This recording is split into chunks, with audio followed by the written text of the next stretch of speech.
Welcome to Mindset in Stone podcasts, where we dive deep into the most compelling books on the shelf. Join hosts Dave and Poppy as they uncover the stories, themes, and ideas that shape our understanding and inspire curiosity. Get ready to explore the big ideas that leave a lasting impact. Let's get started. Welcome to the Mindset in Stone podcast. Have you ever been in a meeting, maybe, or perhaps just a family discussion, where you felt like you were speaking entirely different languages? You present what feels like a perfectly logical argument, and the person across from you seems, determined to ignore the most obvious, most efficient point you were trying to make. It's maddening, right? Oh, absolutely. We all recognize that feeling. It's that moment where frustration just peaks. And it often leads us to simplify things, maybe too much. We start to label people who don't think like us. We call them difficult or stubborn, or let's just be honest, sometimes we think they're total blockheads who are actively trying to mess up our sensible plans. Yeah, we fall straight into that classic trap of comparison, don't we? We measure everyone against our own yardstick, our way of thinking, our pace, our priorities. And if someone doesn't immediately grasp our, brilliance or our efficiency or maybe our need for detail, we just assume there must be something fundamentally wrong with them. But what if the problem wasn't idiocy at all? What if it's just a predictable, observable difference in how people behave? That's really the core premise of the source material we're diving into today. It's Thomas Erikson's framework, which, it's important to note, is built upon the foundational work of Dr. William Moulton Marston's DISC model, and that's been refined over the years by researchers, like those at TTI Success Insights. Right. And the mission of this deep dive feels pretty crucial, actually. We want you, our listener, to stop wasting all that mental energy trying to figure out why other people can be so maddeningly wrong, because, spoiler alert, they probably aren't. Instead, we're aiming to provide the solution. Exactly. We are unpacking the 4 core behavioral colors. That's red, yellow, green, and blue. And by the end of this conversation, the goal is for you to have a working framework, something practical, a way to understand, maybe even predict, and ultimately adapt your communication style. So you can navigate pretty much any social or professional interaction without feeling surrounded by people who just seem incapable of understanding. Because the core truth is they aren't idiots. No, they're not. They are just individuals operating under a completely different but, and this is key, equally valid set of rules, different priorities, different ways of processing. Okay, let's unpack this a bit more. There's a great anecdote in the source material that really started the author on this path. It involves a man named Stuart. Now, Stuart was this wealthy entrepreneur, maybe in his 60s, built his business from scratch. By all external measures, totally successful. Right. But when the author actually met him, Stuart was just consumed by this idea. He genuinely believed he was surrounded by idiots. And he wasn't kidding. He meant it literally. Yeah. He'd actually broken his entire organization down into 3 categories based purely on how annoying he found them. Seriously, 3 categories of idiocy? Yep. Department A were, and these are his words, complete idiots. Department B were fools who understood nothing. Yeah. Just total write-offs. Department C, well, they were apparently so weird, Stuart couldn't fathom how they even made it to work in the mornings. That's quite something. And this wasn't just him letting off steam privately. No, not at all. This wasn't just harmless office venting. His intolerance, his constant judgment, it created an environment that was apparently incredibly toxic. So much so that his employees actually developed this intricate avoidance system. They installed a light above the reception desk. A light, like a warning signal. Exactly. Red light meant Stuart was physically in the building. Green light meant he was away. This was their daily emotional warning system, just to brace themselves, That's pretty extreme. It speaks volumes about the culture he created. It really does. And what's fascinating here, for our purposes, is dissecting why Stuart felt this way. Why did he see idiots everywhere? The author quickly realized that Stuart's frame of reference for judging competence, it was solely himself. His own way of doing things was the only right way. Okay, so Department A, the complete idiots, who were they really? They were the ones who were slow, maybe cautious, people who needed time to think, to process, which to Stuart was just inefficiency. And Department B, the arrogant windbags. Those were the loud ones, the talkative ones, people who maybe enjoyed brainstorming out loud or focused on relationships. Too much talk, not enough action for Stuart. And the tedious blockheads in Department C. Those were the detailed people, the ones who obsessed over facts, logistics, getting everything just right. The meticulous types sure saw that as pointless nitpicking. So he was simply labeling anyone who didn't share his specific, quick, results-oriented drive as defective in some way. Precisely. His definition of idiocy was basically anything or anyone that slowed him down, required him to think differently, or didn't fit his get-it-done-now mold. That's a really powerful, if slightly scary, example of measuring everyone by your own ruler. It is. And that realization leads us directly to the absolute core rule of communication that changed everything for the author. And honestly, it should change everything for you, the listener, too. It's this. Communication happens on the listener's terms. Okay, let's pause on that for a second. Communication happens on the listener's terms. Let's really internalize this because it feels like the foundational shift needed to actually use this color system effectively. It absolutely is. It deals with the fundamental reality that you have actually almost zero control over how your message is ultimately received and interpreted. Zero control. That sounds a bit bleak. Well, maybe not absolute zero, but far less than we like to think. Think about it. Everything you transmit, your words, sure, but also your tone, your body language, the context, all of it gets filtered through the listener's unique frames of reference. Their personal biases, their past experiences, their preconceived ideas about the world, and probably about you too. Right. So what actually gets through that filter? What remains after that really rigorous filtering process is only the message they understood, which is rarely, if ever, the exact perfect message you intended to send. It's an incredibly powerful realization. And yeah, slightly sobering, like you said, because you realize how much is outside your direct control. But it's also kind of freeing, isn't it? Because it lifts that burden of trying to fundamentally change the listener. You can't rewire their brain. Exactly. Since you cannot change how the listener functions internally, how their brain is wired, how they process information, your only viable option, if you want to be effective, is to adjust your outward behavior, your approach, your tempo, the things you emphasize, the words you choose. You have to meet their preferred style. So it's not about being fake. It's about being flexible. It's strategic. Precisely. This is emotional intelligence in action. We can't possibly calculate every single nuance, of course. People are way too intricate to be perfectly reduced to 4 simple colors. That's not the point.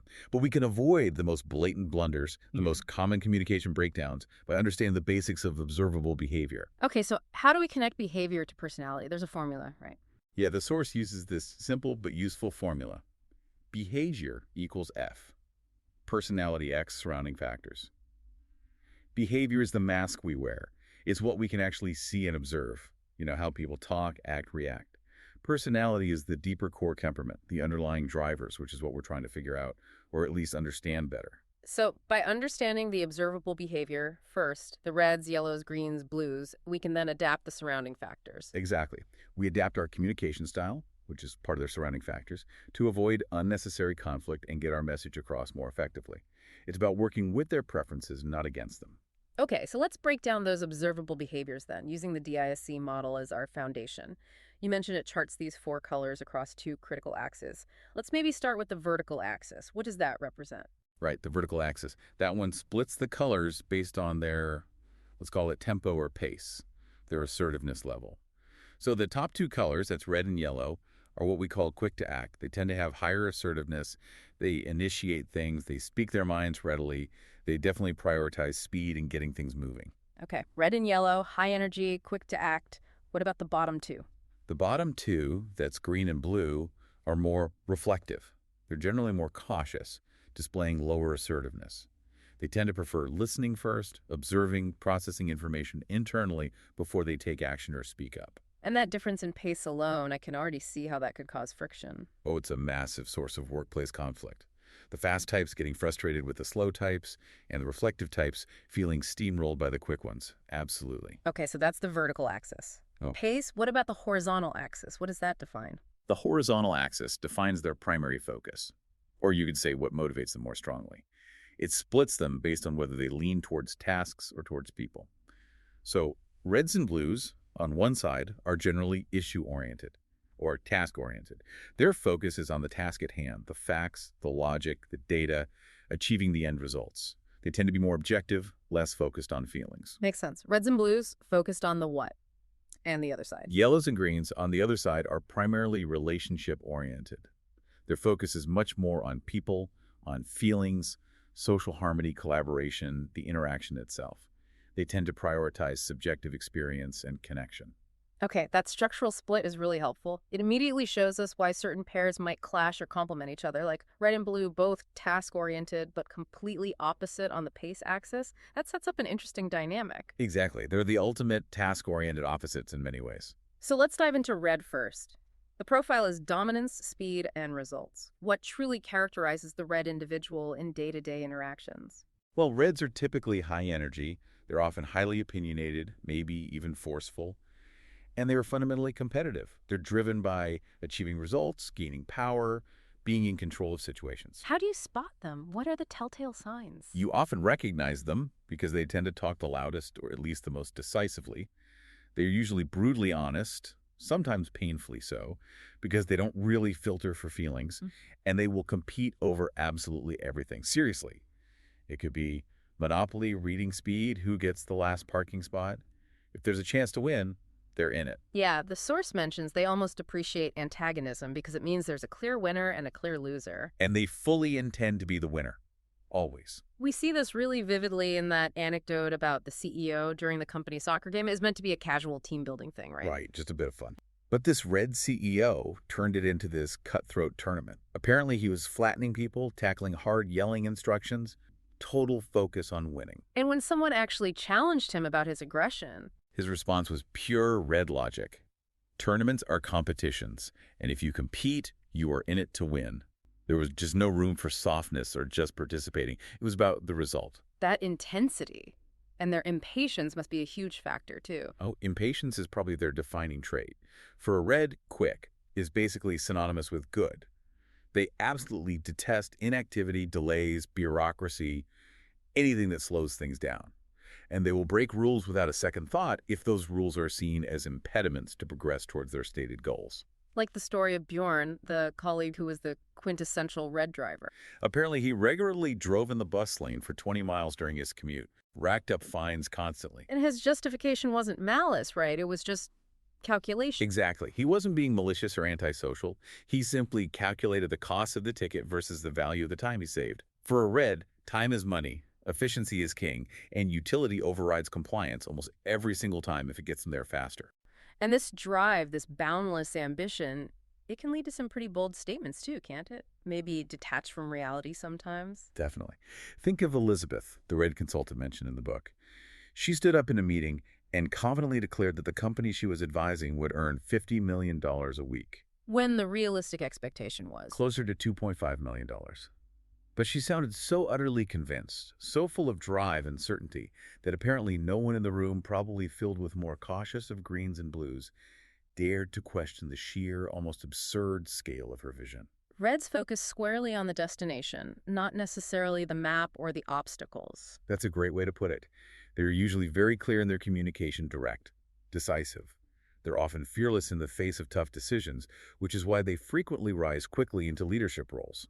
CEOs, maybe generals, historically figures like Margaret Thatcher are often cited. What about when they're stressed? What's the typical red stress reaction? Under pressure, their dominance can intensify. Their biggest stress reaction is often perceived as tyranny. They can become even more aggressive, more controlling, more demanding, less listening, more telling. Now, let's swing completely across that task-oriented axis to blue. If red is about speed and dominance, blue behavior is centered on compliance, details, and perfection. Right, so if the Reds' motto is ready, fire, aim, what's the blues? Yeah, the blues motto is more like ready, ready, aim, aim, check the target, ready, aim again. Okay, baby, ready. Okay, I get the picture. Total opposite in terms of pace. Completely. The blue wants to follow every single rule, check every detail to ensure absolute quality and correctness. They are highly analytical, generally reserved in demeanor, cautiously paced, and deeply, deeply detail-oriented. How do you spot a blue in their natural habitat? You often identify them by their organization. Their workspace might be meticulously tidy. Tools perfectly sorted, files logically arranged, labels on everything, maybe even labels on the label maker. The book mentions things like intricate 6-week dinner menus planned out, or vacation itineraries detailed down to the minute. They live in a world of facts, analysis, classification, and data. And they're described as realists, maybe leaning towards pessimistic. Yes, professional realists, often leaning towards mild pessimism. But it's functional pessimism. It demands they prepare meticulously for every potential worst-case scenario, cover all the bases. And this intense need for preparation and accuracy means they cannot tolerate inaccuracies, even tiny ones. A minor error can feel like a massive ethical breach to a blue. That explains the correction compulsion you sometimes see. Exactly. They feel genuinely compelled to point out that, no, actually, that isn't the precise Will Smith quote you used, or that the New England Patriots have been to the Super Bowl 10 times. Not 11, as you casually mentioned. It's not about being annoying or showing off. Not usually, no. For them, it's about protecting the integrity of the data stream. Accuracy matters, fundamentally. And error is an error, regardless of size. Okay, but this commitment to comprehensive data, doesn't it sometimes lead to decision paralysis, like they just can't pull the trigger? It can definitely look like that from the outside, especially to a red or a yellow. The blue CEO buying leadership training is the perfect example here. The consultant provided a 35-page proposal. Detailed, thorough. And the CEO's response? Needed more. So the consultant came back with an 85-page proposal, even more detail, appendices, data. Surely that was enough. Nope. The CEO kept asking repeatedly, is there any more material? For the blue, the process of analysis, the gathering of information was almost more interesting, or at least felt safer, than actually making the decision itself. But wait a minute. If they just keep demanding more data, isn't that sometimes just a convenient excuse for procrastination? Doesn't this model kind of let them off the hook for not moving forward? That's a really great critical question, and it's a fair point. It can look like procrastination. But from the blue perspective, it's not necessarily about avoiding the decision itself. It's more about an absolute refusal to operate, to make a commitment based on anything less than what they perceive as 100% accuracy or completeness. For a blue, deciding prematurely based on incomplete or potentially flawed data feels far riskier, far more irresponsible than delaying the decision, possibly indefinitely. So the logic is, if a task isn't worth being done absolutely properly, 100% correct, verified, Then it's probably not worth doing at all. Quality trumps speed every single time. what happens when a blue is stressed? If reds become tyrants, what do blues do? Their typical stress reaction is withdrawal. When criticized, rushed, or feeling overwhelmed by chaos or inaccuracy, they tend to retreat further into the data, into analysis. They clam up, become even more reserved, maybe seem passive-aggressive by withholding information until they feel it's perfect. That focus on quality over ease, it explains the story about the blue father selling his house, doesn't it? Oh, absolutely. He apparently started every single house viewing by meticulously pointing out every single structural and cosmetic flaw. The small leak under the sink, the flake paint on the window frame, the slightly uneven floorboard. Even though it might cost him the sale? Yes, Yeah. because he simply couldn't not disclose the faults. His integrity, his need for absolute honesty and accuracy required it. Hiding flaws would have felt fundamentally wrong to him. Okay, that leads us perfectly to the ultimate comparison used in the book. IKEA assembly. How do the red and blue tackle that? It's a brilliant contrast. The red rips open the box, glances maybe briefly at the pictures, grabs the screws, and starts assembling immediately. Often skips steps, might force pieces together, and frequently ends up with a slightly lopsided piece of furniture and a few extra parts. Goal achieved quickly, quality, maybe questionable. The blue approaches it like a critical project. They carefully unpack everything. They read the instructions through completely, probably twice. They lay out all the parts, check them meticulously against the inventory list. They might even wipe the dust off the raw wood pieces. They count the screws. Absolutely. They tally the screws and dowels to ensure perfect compliance with the manifest before even thinking about picking up a tool. For the blue, the integrity of the process and the perfection of the final product are paramount. It might take 3 times as long, but it will be built exactly according to the specifications. All right, we've covered the task-focused pair, red and blue. Let's move across now to the other side of the chart, the relationship-oriented axis. We've got the high-energy, people-focused yellows and the more cautious, harmony-focused greens. Let's start with yellow. Inspiration, energy, and relationships. These are the spontaneous, optimistic, and often highly visible individuals in any group, right? Definitely. Yellows are, almost undeniably, the life of the party. They bring this incredible energy and charisma to interactions. They're often constantly smiling, laughing, telling stories, entertaining. They tend to use very vivid, colorful imagery when they talk, painting pictures with their words. And they're fundamentally curious. They find almost everything and everyone genuinely interesting, at least initially. And their defining characteristic might just be that invincible optimism, wouldn't you say? I think so. The source material tells that incredible story of Mike. He was dubbed the most jinxed man. He just bought this apparently painfully rusty old Alfa Romeo, drove it straight off the lot, and promptly hit a lamppost, completely crushing the driver's side door, trapping him inside. His response was pure yellow. He apparently just climbed out the passenger door, brushed himself off, looked at the wreckage, started laughing, and just said, it was fine. It's fine after wrecking his new, old car. Yep. According to the story, he simply cannot stay upset or pessimistic for long periods. That relentless positivity just bubbles back up. And this positivity fuels their focus on relationships. Absolutely. Yellows thrive on social interaction. They need functioning, positive relationships to feel valuable and energized. They seem to know everyone. And anyone who doesn't actively, openly dislike them is often immediately upgraded in their minds to pal status. They build rapport very quickly. They often communicate through enthusiasm, hyperbole, and are masters of persuasion using charm and vision. This high energy, this constant talking and engagement, it must introduce some challenges. The book mentions the talk-to-listen ratio problem. Yes, that's a big one for yellows.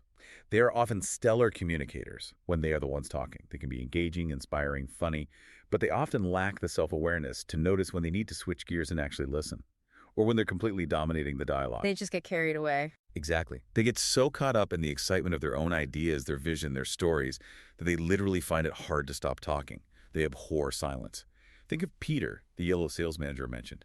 He had only one small item on a 19-point meeting agenda, just 1 point. And yet, analysis showed he spoke for 69% of the total meeting time. 69%.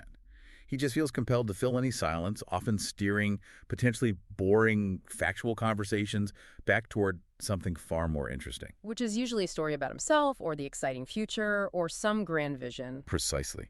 This tendency to dominate, combined with a sometimes looser relationship with details and follow-through, can sometimes make them appear careless, disorganized, or perhaps even a bit self-centered, especially to a detail-oriented blue or a results-focused red. And their stress reaction. What happens when a yellow feels threatened or cornered?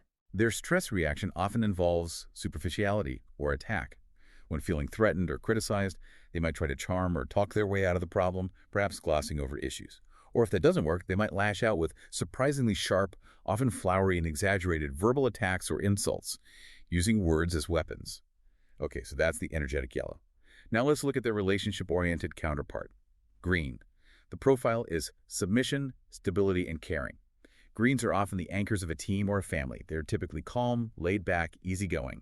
The primary driver is to fit in and maintain harmony above almost all else. They sound really nice, indispensable even. They often are. Greens are the people who reliably remember your birthday. They're the ones who might bring you soup when you're sick, or just quietly offer support without needing any fanfare. They often specialize in handling all the practical things that the stressed-out reds and the sometimes disorganized yellows might forget or overlook. They find genuine value and purpose in taking care of others, in being reliable, and in stabilizing the environment around them. Think Mr. Rogers, maybe, if he were running a particularly stable and calm business unit. Or perhaps Michelle Obama is often cited as having green tendencies. And crucially, they are the genuine listeners, aren't they? Yes, this is a key strength. Since they tend to be more passive in dialogue, more receptive, they often focus very intensely on the other person's comfort and emotional needs. They listen to understand, not just to reply. The green seller, Helena, is the perfect illustration of this. She had a meeting with this really stern, difficult executive who was apparently impossible to sell to. Everyone else had failed. What did she do differently? She basically just listened. The executive started talking about his hobby, restoring a vintage car. Helena just nodded, murmured encouragingly, showed genuine interest, and let him talk for a good 30 minutes. She didn't interrupt with her sales pitch? Nope. She just provided that safe, accepting space for him to share something he was passionate about. And the result. He apparently felt so understood and comfortable that he signed the contract before lunch, almost as an afterthought. The power of just genuine listening. It's often underestimated, isn't it? Massively underestimated. But there's a flip side to this focus on harmony. Their greatest weakness, the thing that often causes them the most internal pain and leads to misunderstandings, is their absolute aversion to conflict. They'll avoid it at all costs. Pretty much. They will often say yes, outwardly, to avoid confrontation, even if inwardly they strongly mean no. This leads to what the book calls silent resistance. Their frustration or disagreement doesn't just disappear because they didn't voice it. It gets suppressed, stored up. Like the example of the red woman married to a green man. Exactly. She observed that when her more direct red behavior upset him, he wouldn't actually discuss it. He wouldn't argue or explain why he was upset. Instead, he would just walk around for days just moping, becoming withdrawn, quiet, maybe a bit sulky. That passive resistance is the green trying to communicate hurt or disagreement without risking an actual fight. That sounds difficult to deal with if you don't understand what's happening. It can be very confusing and frustrating for other types, especially reds and yellows who prefer things out in the open. And this aversion to conflict seems directly linked to another key green trait, their profound resistance to change. Yes, they are deeply connected. Greens value security, routine, and stability above almost everything else. Predictability makes them feel safe. So rapid, unexpected change is often the most difficult thing for them to accept. It represents a potential disruption, a loss of control over their secure, known environment. It feels fundamentally threatening. The anecdote about Soon and his lunch spot really highlights this, doesn't it? Oh, vividly. Soon's entire daily routine was apparently meticulously organized, right down to his lunch break. He had a specific favorite spot in the lunchroom, beneath a particular painting. And if someone else sat there. His entire day was essentially ruined. He felt completely thrown off balance. If both his favorite spot and his designated backup location were occupied, he would literally just return to his desk, sick lunch, and apparently just mope for the rest of the afternoon. His day shrouded in darkness, as the book puts it. All because someone sat in his chair. That seems extreme. It seems extreme to other colors, yes. But for Soon, the green, that tiny disruption to his established, secure routine, was a major stressor. It represented unpredictability and a loss of control. So what's the typical green stress reaction then, if they avoid conflict? Their stress reaction is usually withdrawal and sulking, or that silent resistance we talked about. They create distance. They might become stubbornly uncooperative, but quietly. They wait for the threat to their stability or the conflict to pass. Okay, so we've painted a pretty clear picture of the four core colors now. We have the red, demanding speed and results. The yellow, seeking excitement and relationships. The blue, requiring facts and quality. And the green, valuing stability and harmony. We understand the basic personalities, the drivers, the potential pitfalls. This brings us squarely back to that adaptation imperative you mentioned earlier. It's about using this knowledge, right? Using it to meet others on their terms. Precisely. Since you cannot fundamentally change someone else's core temperament, their basic wiring, your only real path to success in communication and collaboration is adapting your observable behavior to them. And let's be clear, this isn't about being manipulative or inauthentic. It's recognizing that effective social and professional performance requires us to modulate our delivery, to adjust how we present information to match the receiver's preferences. It's basically emotional intelligence applied directly to communication strategy. Exactly. It's being smart about how you interact. All right, so let's get really practical now. Let's give our listeners, say, 6 highly actionable takeaways. Concrete ways they can adjust their delivery, maybe starting this week, depending on the color they think they're engaging with. Okay, 6 practical tips. Let's start with the red. When you need to communicate with a red, maybe get their buy-in or just deliver information effectively. The absolute #1 rule is cut the small talk and get straight to the point. Seriously, just cut to the chase. No warming up, no asking about their weekend. Nope. A red likely perceives that as wasted time, an annoying preamble. They don't care what you did on vacation or the detailed history of how a problem developed. They want the bottom line now. So you need to determine the single most essential point, usually a final result or the required action, and start right there. Yes. If you are presenting a financial statement, as the book suggests, literally state the last line, the profit or loss, first. Then maybe offer background if they ask. You need to speak relatively quickly, keep your eye on the time, or at least appear to value their time, and be prepared to defend your stance logically and confidently. Don't apologize for taking up their time. Adapt to their tempo and their results focus. Okay, tip 1, be direct and fast for reds. What about blues? How do we adapt to them, especially if we need their trust or approval? For blues, adaptation is absolutely critical for establishing confidence. If you need a blue to trust your judgment, approve a decision, or accept your proposal, you must show your homework. Meaning provide factual, written documentation whenever possible. The written word, backed by clear data, references, and logical structure, means far, far more to a blue than the most charismatic spoken promise or vision. So anticipate their need for detail. Have the backup ready. Exactly. Have your background information, your sources, your specific numbers, your logical process laid out clearly. Be prepared for detailed questions. And importantly, avoid dramatic body language or overly emotional language. That kind of stuff often increases their suspicion. It feels like style over substance. If you cannot answer a factual question accurately, even a seemingly minor one, the Blues' confidence in the integrity of your entire proposal can be immediately jeopardized. They need to trust your thoroughness. Right. Tip 2. Provide detailed proof for Blues. Okay, now for yellows. They have short attention spans, you said. How do we adapt? With a yellow, the primary objective is often just holding their attention long enough to get your point across or get a decision made. Their focus can be fleeting.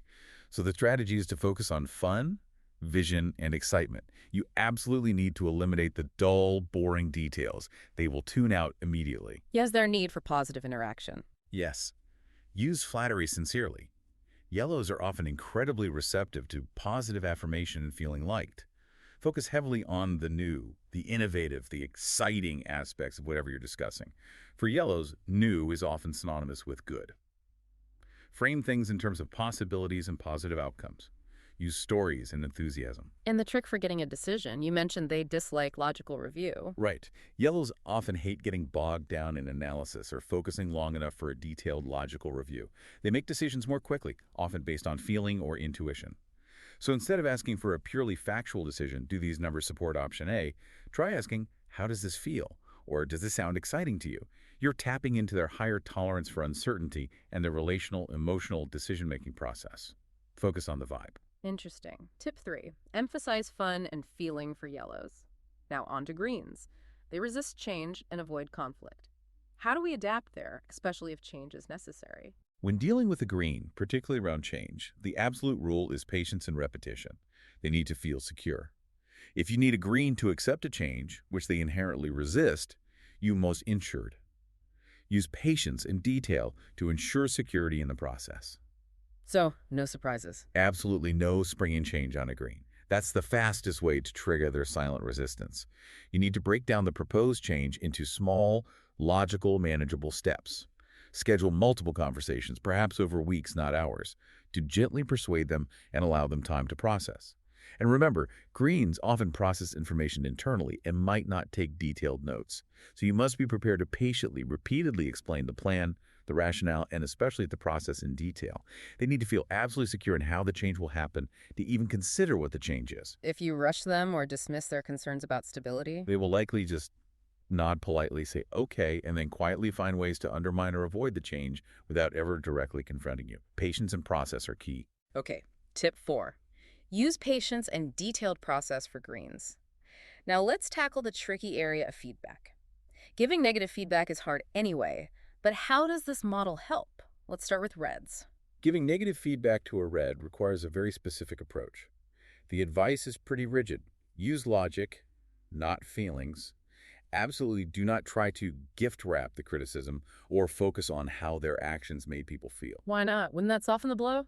Because a red often views overt discussion of feelings, especially in a professional context, as weakness or irrelevant fluff. It can actually undermine your credibility with them. So what do you focus on? You must stick purely to objective facts and logical consequences. Focus on how their specific bad behavior, maybe the late reports, the documented rudeness, the impulsive decisions, negatively impacts their results, their goals, or the profitability and efficiency they care about. Don't say your temper made the team feel sad and unmotivated. Say your outburst in Tuesday's meeting cost the company an estimated $4,125 in lost productivity because 3 team members shut down and missed their deadlines, directly impacting our quarterly target. Link the behavior directly to tangible, negative results they care about. Exactly. If you link their failure directly to their ego, their ambition, and their desire for success and control, they are far more likely to listen, respect the feedback, even if they don't like it, and actually adjust their behavior immediately. It becomes a performance issue they need to fix to win. Got it. Tip 5. Use logic and results for red feedback. Finally, what about feedback for greens?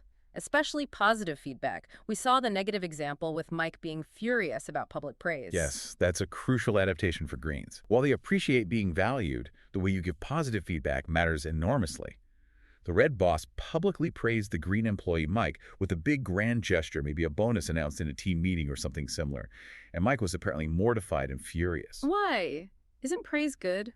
For a green, being pushed into the spotlight, becoming the center of attention, even for positive reasons, can be extremely uncomfortable, even distressing. It disrupts their desire to blend in and maintain a low profile. It feels exposing. So if you need to acknowledge a green's hard work, their reliability, their commitment, which is important to do, the key is be private. No public shout-outs. No employee of the month. Generally, avoid public praise, avoid large bonuses presented in front of a big group, avoid any grand gestures that single them out. It can cause profound internal distress and embarrassment. A quiet, sincere, specific thank you delivered one-on-one is far more meaningful and impactful for most greens. Acknowledge their contribution privately and genuinely. They'll appreciate the recognition without the discomfort of the spotlight. That's a really valuable nuance. Tip 6. Give positive feedback to greens privately. Those are 6 really concrete strategies. So wrapping this up, this deep dive into the 4 colors: red's drive, yellow's excitement, green's stability, blue's analysis. It really gives you a practical language, doesn't it? And a set of actionable rules to better categorize, understand, and navigate pretty much any human interaction you're likely to encounter. Absolutely. And the goal, again, isn't just to stick labels on people and say, oh, he's such a red. It's about understanding the underlying needs and preferences so you can consciously adjust your own approach for maximum impact and minimum friction. Right. It's about effectiveness, not just categorization. Exactly. And if you ever need sort of definitive proof that these underlying temperaments exist beneath the surface, even when we consciously try to moderate our behavior for work or social situations, look no further than that classic company party anecdote from the book. Once inhibitions were lowered, maybe by a bit of alcohol, the difficult behavior, the carefully constructed mask, often fell away, and the core temperament shone through, sometimes in really unexpected, almost reversed ways. Oh, yeah, that part was fascinating. The normally reserved analytical blues, the ones who usually seek quiet corners and spreadsheets. Suddenly, they were the ones reportedly dancing on tables, telling the dirtiest jokes, being the life of the party. They'd finally shed that mask of compliance and control and embraced pure, uninhibited spontaneity. A total release. Meanwhile, the usually jovial, relentlessly optimistic yellows, Yeah. What happened to them? They became surprisingly moody, almost philosophical pessimists, wandering around asking colleagues deep, possibly slightly inappropriate questions about the meaning of their job, or even the point of life itself. Like they were finally processing anxieties they usually suppress. Exactly. Processing the low-level anxiety or existential questions they typically keep at bay with constant chatter, optimism, and external focus. The mask of relentless positivity slipped. And maybe most revealingly, the quiet, harmony-focused greens. The ones who would never dream of confronting the boss. Well, according to the story, several greens who had spent months, maybe years, suppressing their irritation towards their demanding red boss, finally backed him into a corner and gave him a full, detailed, and utterly honest dressing down. Detailing chapter and verse every single way he was the worst, most inconsiderate executive they'd ever worked for. All that stored-up frustration came out. Precisely. Which proves the point beautifully. While behavior is adaptable, and yes, alcohol certainly shifts the mask we wear, the underlying temperament, the core needs and frustrations, are deeply rooted. The Greens' frustration over the Reds' demanding behavior wasn't gone just because they didn't express it daily. It was merely stored up in their internal, metaphorical 50-gallon beer barrel, as the author puts it, until the pressure valve was finally released. That's a powerful image. So, okay, here is our final challenge for you, the listener, based on everything we've discussed. Start consciously diagnosing the people around you this week. Not in a judgmental way, but with curiosity. Don't just watch their actions, really listen to their tempo. Are they fast or reflective? Note their primary focus. Are they talking about the task or the people involved? And maybe observe their anger triggers or what stresses them out. And if, or perhaps when, you encounter someone truly difficult this week, someone you just can't seem to connect with or understand, remember the core lesson that Sture, the entrepreneur, failed to grasp. They are almost certainly not an idiot. They are simply operating under a different but equally valid set of internal rules. Rules based on their core needs, whether that's for dominance, inspiration, stability, or compliance. The real key to success, to smoother interactions, to getting things done together, is adapting your toolbox. It's about adjusting your communication style to meet them where they are. Go out there and start communicating on their terms. See what happens. We'll see you next time on The Deep Dive. We hope you're leaving with fresh insights and a spark of inspiration. Remember to subscribe, leave a review, and check back for more episodes as we dive into new worlds of thought, one book at a time. Until then, keep your mind set in stone and your curiosity open. This has been a Big L Riz Media podcast, where big ideas meet lasting impressions.